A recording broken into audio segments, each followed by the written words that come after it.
Apex Legends hits 100 million players, and Epic Games secures a ton of funding. All that and more. My name's Ethos, and these are your top 5 stories for this week's Free-to-Play Weekly.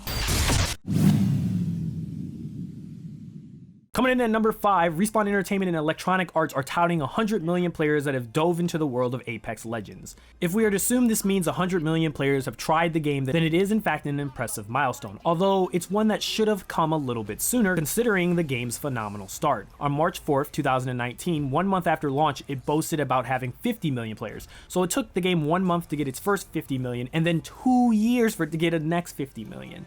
But by a similar point in its life cycle, Fortnite Battle Royale had about 300 million players, and Call of Duty Warzone hit the 85 million mark around 269 days, and might be close to the 100 million window now, a year and a month after its launch. Regardless, even by most accounts, it's still a really good game with plenty of players, with a 91% positive review score and over 100,000 players playing it at any time on Steam. So whether it hits 150 or 200 million players in the next few years, you shouldn't have any problem finding any opponents. Coming in at number 4, last week, First Watch Games dropped the Arms Dealer update for its free-to-play team shooter Rogue Company. This update introduced a few kinds of limited time content, including the Arms Dealer event for which it was named, and a special limited time dodgeball mode, in which eliminated players wait in the wings for a chance to respawn. In order for that to happen, a teammate must eliminate a player on the other team, and then this keeps going until one person's left on the field. This update also adds 3 brand new maps and makes the typical changes to weapons, rogues, and more. Coming in at number 3, game creation engine Core has a new home. Following an alpha that saw more than 1 million players try the game,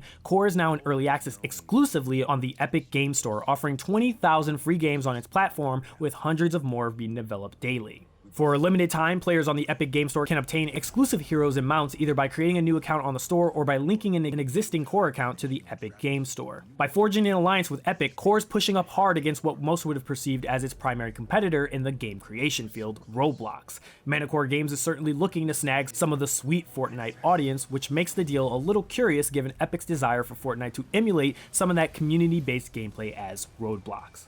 And speaking of Epic, coming in at number 2, Epic Games has been burning through a lot of money, so naturally it looks like it's going to need more. And the company announced yesterday that it raised over $1 billion in funding, including $200 million from Sony, which builds on an already close relationship between the two companies and reinforces their shared mission to advance the state of art in technology, entertainment, and socially connected online services.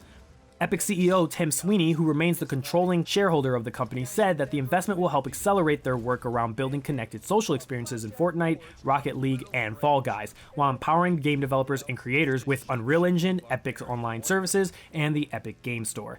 The funding raised by Epic's equity valuation to $2.87 billion, so burning through a few couple million in a legal conflict is probably not that much noticeable. Still, investments like this will help keep the ledger at least somewhat more balanced, while also making sure Epic still has more resources to attract exclusives to its platform. Your biggest story of the week, again related to Epic Games, it looks like Epic in the Epic Game Store is going through roughly $500 million in the hole to compete with Steam.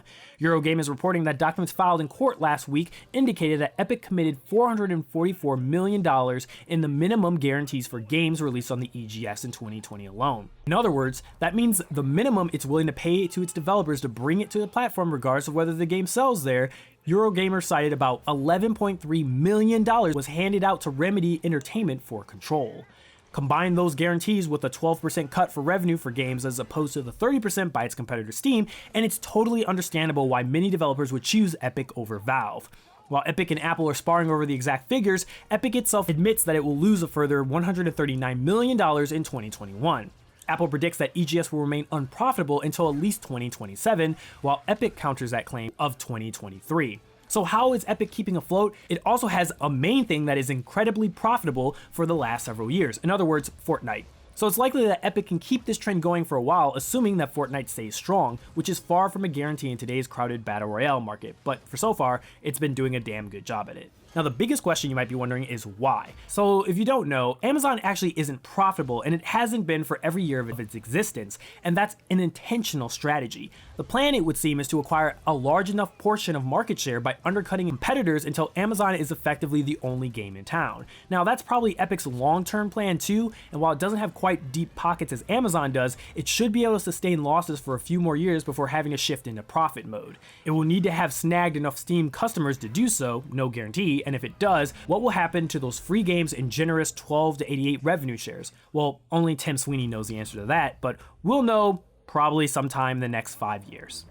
And that moves us to the question of the week. With Core coming to early access on the Epic Game Store, let me know in the comment section below if you've ever heard of Core or if you've ever played it. Did you enjoy it? Did you not? Are you interested in checking it out? It's basically a way that you can build your own games. Let me know your creative thoughts in the comment section below. And that's it for your top 5 stories for this week's Free to Play Weekly. Don't forget to check out MMOBomb.com for giveaways and the latest news. My name's Ethos, and I'll catch you guys later.